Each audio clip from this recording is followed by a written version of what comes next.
How do you power the world's largest population and its fastest-growing major economy, all while trying to save the planet?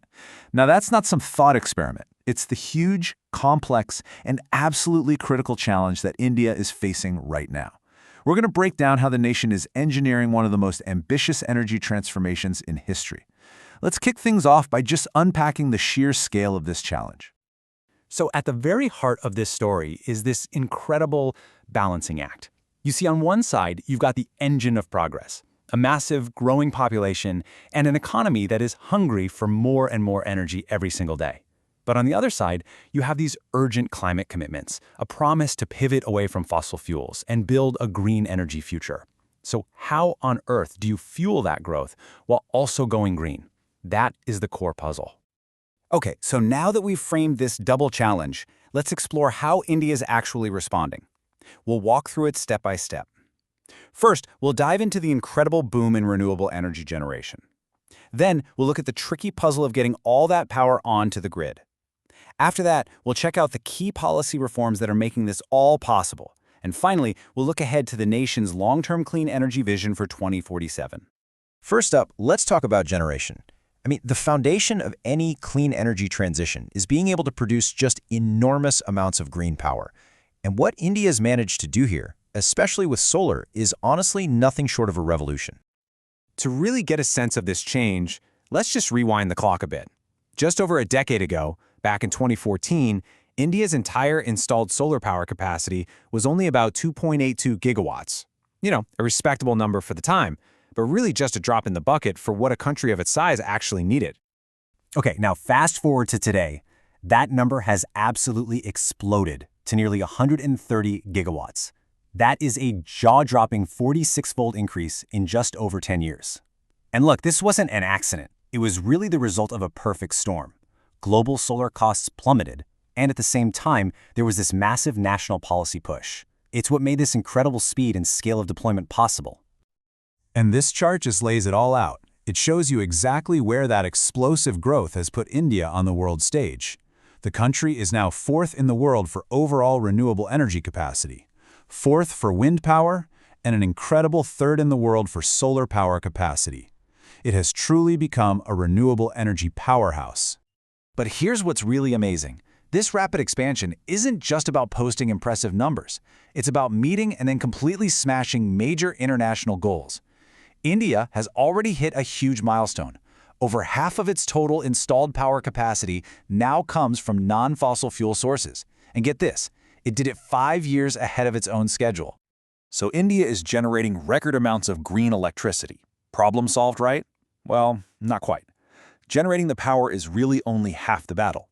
The next, and you could argue even more complex challenge, is building a grid that can actually deliver that power to homes and industries reliably 24/7. This is the classic renewable energy question, isn't it? Solar panels are fantastic during the day, wind turbines are great when it's breezy. But what happens to the whole system when those conditions, inevitably change? The technical term for this problem is intermittency. And put simply, it just means the power supply isn't constant. This variability, if you don't manage it, can destabilize the entire electricity grid, and that increases the risk of blackouts. You just can't run a modern economy on an unpredictable power supply. So the fundamental solution is to store all that excess energy you make when it's sunny and windy, and then release it back into the grid when it's not. And the technology that's really leading this charge is the Battery Energy Storage System, or BESS. The easiest way to think about them is as giant grid-scale rechargeable batteries that are designed to smooth out all those peaks and valleys in power supply. Now, building out this storage capacity is a colossal undertaking. The estimated investment needed just for these battery systems by 2030 is a mind-boggling 1.4 trillion rupees. That number just shows you the immense financial commitment it's going to take to make a renewable-powered grid truly reliable. But it's not just about batteries. Solving this integration puzzle really takes a multi-pronged approach. This includes physically strengthening the grid with new high-capacity transmission lines. It means setting ambitious targets for battery capacity, and maybe most importantly, creating new rules that encourage projects to combine both renewables and storage right from the very start. And that brings us right to our next key area, policy. Technology and infrastructure are obviously vital, but none of this massive transformation happens without a smart, forward-thinking regulatory framework to guide it all and, of course, to attract investment. A central piece of this whole puzzle is the new Electricity Amendment Bill. This is the legislation that's designed to completely overhaul the old rules of the power sector and create a market structure that's actually fit for a 21st century energy system. So let's break down the core changes here. The bill wants to move from the old system, where one company often had a total monopoly, towards a system of regulated competition where multiple suppliers can use a shared network to reach customers. It also tackles the really complex issue of cross-subsidies. That's where industries were often charged higher rates to keep prices low for households. The goal is to make prices reflect the actual cost while making subsidies for groups like farmers more transparent and direct.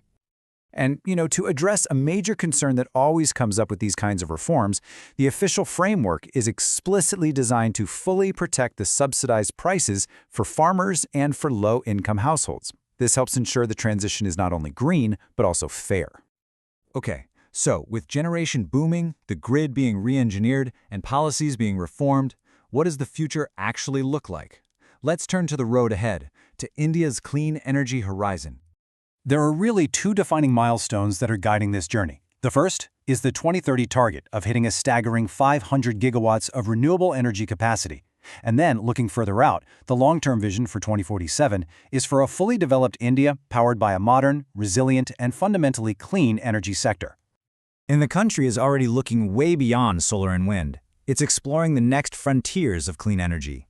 This includes the incredibly ambitious National Green Hydrogen Mission, which aims to make India a global hub for this new clean fuel, as well as moves to open up the nuclear power sector to private investment to further diversify that carbon-free energy mix. All of this brings us right back to where we started, but with a whole new perspective. See, India isn't just solving its own energy dilemma, it's navigating a path that so many other developing nations are going to have to follow. So the ultimate question really is this: if the world's largest country can successfully power its growth with clean energy, can it write the playbook for a truly global green transition? The world is definitely watching.